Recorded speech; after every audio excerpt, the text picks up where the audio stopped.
ബീഹാർ തെരഞ്ഞെടുപ്പിലെ ബിജെപി വിജയം രാജ്യവ്യാപകമായി ചോദ്യം ചെയ്യപ്പെടുകയാണ്. എങ്ങനെയാണ് ഒരു മുന്നണിക്ക് ഡബിൾ സെഞ്ചുറി അടിക്കാൻ സാധിക്കുന്നതെന്നും ഇത്രയും വലിയ സ്ട്രൈക്ക് റേറ്റ് നേടാൻ സാധിക്കുക എന്ന ചോദ്യവും ഉയരുന്നുണ്ട്. 65 ലക്ഷം വോട്ടുകൾ ബീഹാറിൽ നിന്ന് നീക്കം ചെയ്തിരുന്നു. ഇതിനുശേഷമാണ് 200 സീറ്റുകളിൽ NDA വിജയിച്ചത്. ഇതൊന്നും വിശ്വസിക്കാൻ സാധിക്കുകയില്ലെന്ന് പ്രതിപക്ഷം പറയുന്നുണ്ട്. BJP ജയിച്ചു, ഇനി അടുത്ത തെരഞ്ഞെടുപ്പിൽ കാണാം എന്ന രീതിയിൽ മുന്നോട്ട് പോകുന്നില്ലെന്നാണ് പ്രതിപക്ഷം പറയുന്നത്. തെരഞ്ഞെടുപ്പിൽ ഉപയോഗിച്ച EVM മെഷീനുകൾ പറ്റ്നയിൽ എത്തിച്ചു കഴിഞ്ഞു. ഇത് ഇവിടെ നിന്ന് 45 ദിവസത്തിനകം നീക്കം ചെയ്യും. അതുകൊണ്ട് തന്നെ ഓരോ മെഷീനുകളിലെയും VVPATകളടക്കം വീണ്ടും എണ്ണി തങ്ങളുടെ സംശയം ദൂരീകരിക്കണമെന്നാണ് പ്രതിപക്ഷം പറയുന്നത്. സംശയത്തിന്റെ മറവിൽ ഈ വിജയം ആഘോഷിക്കുന്നതിന് പകരം ആ സംശയം ദൂരീകരിക്കാൻ BJP ശ്രമിക്കണമെന്നും പറയുന്നുണ്ട്. പേടിയില്ലെങ്കിൽ ഇത്തരം പരിശോധനകൾക്ക് കമ്മീഷൻ തയ്യാറാകണമെന്ന ആവശ്യം കോൺഗ്രസ് മുന്നോട്ട് വെക്കുന്നുണ്ട്. ആരോപണങ്ങളോ മറ്റു വിവാദങ്ങളോ ഉണ്ടെങ്കിൽ പരിശോധിക്കുന്നതിന് വേണ്ടിയാണ് EVM സൂക്ഷിക്കുന്നത്.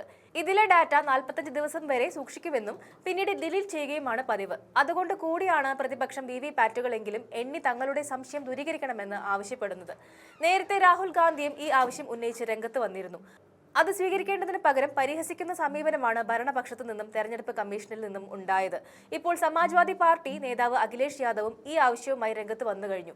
ബീഹാർ തെരഞ്ഞെടുപ്പ് ഫലത്തിൽ തനിക്ക് BJP സംശയമുണ്ടെന്നാണ് അഖിലേഷ് യാദവ് തുറന്നു പറഞ്ഞത്.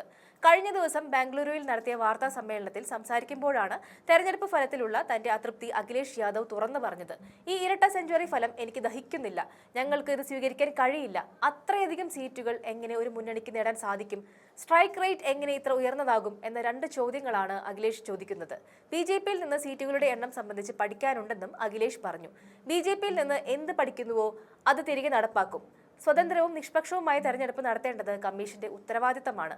എന്തുകൊണ്ടാണ് ആർക്കും വോട്ട് നഷ്ടപ്പെടാൻ അനുവദിക്കില്ലെന്ന് തെരഞ്ഞെടുപ്പ് കമ്മീഷൻ പറയാത്തത് എന്നും അഖിലേഷ് ചോദിക്കുന്നുണ്ട്. BJPക്ക് അരമണിക്കൂറിനുള്ളിൽ ആധാർ കാർഡുകളും വോട്ടർ IDയും ഉണ്ടാക്കാൻ കഴിയുമെന്ന് അഖിലേഷ് യാദവ് പറയുന്നുണ്ട്.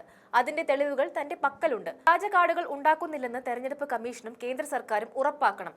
എന്നാൽ കേന്ദ്ര സർക്കാർ BJP ഭരിക്കുന്നിടത്തോളം ഇത് തടയിടുമെന്ന് വിശ്വസിക്കാൻ സാധിക്കുന്നില്ല. ഡ്യൂപ്ലിക്കേഷൻ തടയാൻ മെറ്റൽ വോട്ടർ ID കാർഡുകൾ നൽകണമെന്നും അഖിലേഷ് ശുപാർശ ചെയ്യുന്നുണ്ട്. വോട്ട് ചോരി എന്നത് ഒരു ആരോപണമല്ലെന്നും അതൊരു സത്യമാണെന്നും അഖിലേഷ് യാദവ് പറഞ്ഞു. ഇത് മോഷണമല്ല, മറിച്ച് ഒരു കവർച്ചയാണെന്നും അദ്ദേഹം പറയുന്നുണ്ട്. ന്യൂനപക്ഷങ്ങളുടെയും പിന്നോക്ക വിഭാഗങ്ങളുടെയും യഥാർത്ഥ വോട്ടുകൾ ഇല്ലാതാക്കാൻ ശ്രമം നടന്നതായി രാഹുൽ ഗാന്ധി ആരോപിച്ചിരുന്നു.